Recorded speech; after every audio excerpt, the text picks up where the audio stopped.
Baik pemirsa TVR Parlemen dimanapun Anda berada, seperti yang diketahui baru-baru ini Bank Indonesia akan menerapkan tarif pada penggunaan transaksi kris. Dan tentunya ini akan sangat berpengaruh bagi para pengguna dari transaksi kris ini. Dan untuk mengetahui tanggapan dari anggota DPR RI terkait dengan penerapan tarif pada kris ini, saya akan langsung berbincang dengan anggota Komisi 11 DPR RI yaitu Bapak Eriko Sotarduga ya Pak? Betul. Ya, nah Pak, terkait dengan penerapan tarif pada kris ini seperti apa dari Komisi 11 tanggapannya Pak? Iya Mbak Najia, saya berterima kasih diberikan kesempatan untuk menjelaskan ini ya, teristimewa kepada seluruh kita masyarakat di Indonesia. Memang dengan adanya kris ini Mbak Najia dan kita semua sangat terbantu, apalagi teristimewa pada saat COVID, ini adalah hal yang kita lakukan bersama-sama dengan Bank Indonesia dan pada waktu itu dengan KSSK, Komite Stabilisasi Sektor Keuangan, dan itu diprakarsai juga oleh Komisi 11 agar kita bisa meningkatkan yang namanya daya ungkit dari UMKM ini, dan inilah terbitlah yang namanya kris. Nah, kita menyadari juga bahwa kris ini juga tentu memerlukan biaya di dalam sistem dan lain-lain, sehingga ada juga biaya yang dikenakan kepada yang memang mempergunakan kris untuk dalam usahanya. Tapi dalam pertemuan kemarin di dalam raker juga dengan Bank Indonesia dalam rangka anggaran tahunan Bank Indonesia, kami sudah menyampaikan agar beban biaya itu dihitung seminimal mungkin. Untuk apa? Untuk tidak membebani konsumen. Nah, ini wajib juga tidak membebani konsumen, biarlah itu ditanggung oleh pelaksana dari usaha itu sendiri. Jadi yang namanya pembeli, katakan yang namanya pemakai atau yang namanya user atau konsumen tidak menanggung biaya yang membebani mereka. Dan itu kemarin sudah kita bicarakan dengan Bank Indonesia, dan Bank Indonesia sudah menyampaikan komitmennya untuk menghitung ini dengan benar dan baik. Apalagi kalau kita melihat Mbak Najia dan juga seluruh pemirsa dimanapun Anda yang menonton ini, bahwa memang kris ini sudah berlaku antar negara.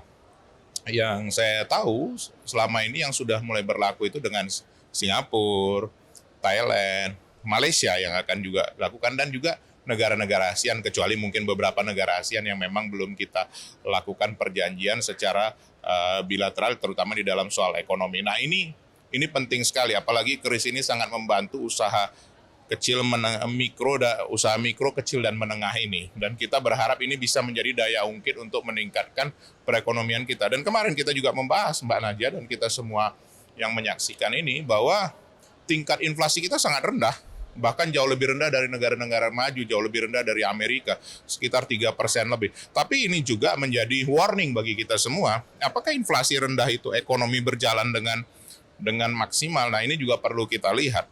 Artinya inflasi rendah itu kita harapkan, tetapi juga daya ungkit ekonomi seperti apa, ini juga penting kita lakukan. Nah, apapun itu kita harus mengevaluasi ini secara berkala dengan Bank Indonesia, begitu juga dengan KSSK, dengan OJK, LPS, dengan Kementerian Keuangan. Seperti itu Mbak Najia.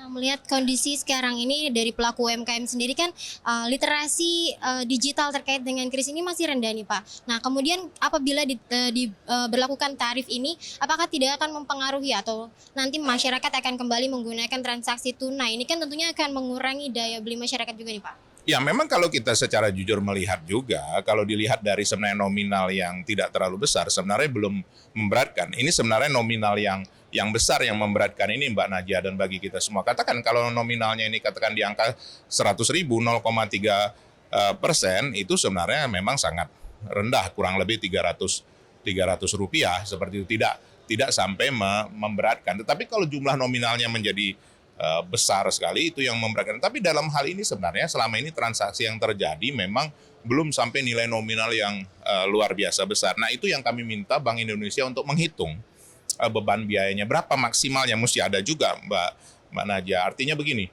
transaksi yang sedemikian besar apakah tetap 0,3%? Nah, ini juga ada batas maksimal yang nanti BI bisa terapkan kepada yang memakai kris ini. Nah, tetapi sekali lagi tentu kita akan mengevaluasi ini secara berkala. Intinya bagaimana kita mau ini menjadi leverage daya ungkit daripada UMKM yang ada. Tapi kita berikan apresiasi perannya Bank Indonesia memang luar biasa. Terutama dalam tim pengendalian inflasi di daerah-daerah. Ini juga kita sudah meminta untuk lebih agresif lagi. Supaya apa? Supaya di dalam pertemuan-pertemuan itu ada tindak lanjutnya sehingga inflasi di daerah-daerah itu juga bisa tertata dengan baik. Tapi selama ini Mbak Nadia dan kita semua, inflasi di daerah masih sangat baik. Sekali lagi kita juga harus perhitungkan nih, jangan sampai gara-gara inflasi rendah itu peningkatan ekonomi yang terjadi juga rendah. Ini penting juga. Pertumbuhan ekonomi juga penting. Inflasi yang rendah juga penting. Seperti itu barangkali Mbak Nadia. Terima kasih Pak atas waktunya. Baik, terima kasih kepada Bapak Eriko Sutarduga, dan pemirsa itu tadi wawancara saya dengan Bapak Eriko terkait dengan penarifan pada kris yang sebesar 0,3%, dan tadi dikatakan bahwa Komisi 11 DPR RI akan terus melakukan evaluasi terkait dengan batas maksimal dari pemberlakuan tarif pada kris ini agar tidak memberatkan masyarakat, karena memang baru saja dilihat UMKM dan masyarakat Indonesia ekonominya baru saja bertumbuh akibat COVID-19. Baik pemirsa, itu laporan saya terkait dengan penarifan dari kris, dan saya Nazia Sudirja melaporkan untuk TVR Parlemen.